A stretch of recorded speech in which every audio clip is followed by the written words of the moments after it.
তো প্রায় ওয়াচ করেছি, এখন চিন্তা ভাবনা আছে যে সিনেমা অঙ্গনে অভিনয় করার। আসসালামু আলাইকুম বন্ধুরা, আজকে এমন একজন মানুষকে নিয়ে আসছি যে যে সব সময় মানুষকে ওয়াজ করে বোঝাতো, আজকে সে টিকটকার। হ্যাঁ বন্ধুরা, যার ছবিটা আপনারা দেখতে পাচ্ছেন, আজকে তাকে নিয়েই কথা বলবো। মানুষ এত পরিবর্তন হয়, এটা আমি কখনো কল্পনাও করতে পারিনি যে সবাইকে ওয়াজ করে বুঝিয়ে বেড়াতো, আজকে সে অবুঝ।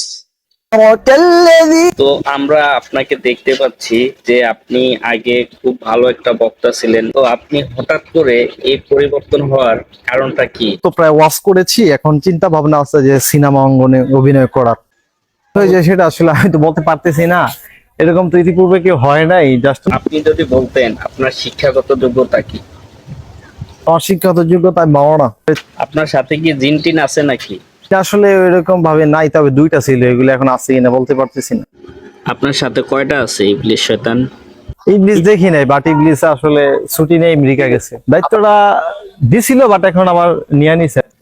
তো বন্ধুরা, দেখলেন মানুষ পরিবর্তনশীল, এটা আমি দেখেছি, কিন্তু এতটা পরিবর্তন, এটা এইখানে ওনাকে না দেখলে বোঝা যায় না যে আসলে মানুষ এতটা পরিবর্তনশীল। দেখুন কি মানুষ কি হয়ে গেছে, যে সবসময় সবাইকে বোঝাতো, সে আজকে কি রূপ ধারণ করছে।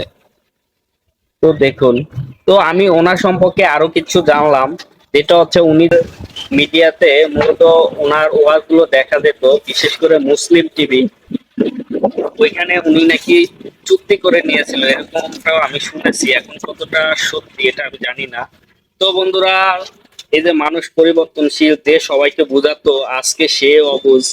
তো যারা এই ভিডিওটা দেখছেন, তো আপনারা অবশ্যই কমেন্টে জানাবেন যে আসলেই এই যে উনি যে কাজগুলো করতেছে, এটা কতটা এই সমাজের সাথে, এই যে আরো ছাত্রছাত্রীরা বেড়ে উঠতেছে যে মাদ্রাসার লাইনে, তারা কতটা তাকে দেখে কতটা কি শিখতেছে, এবং তারা এই যে আমাদের যে একটা সমাজ, এই সমাজকে, এই শ্রেণীর কিছু লোকের জন্য আমাদের এই সমাজটা আজকে ধ্বংসের দিকে চলে যাচ্ছে।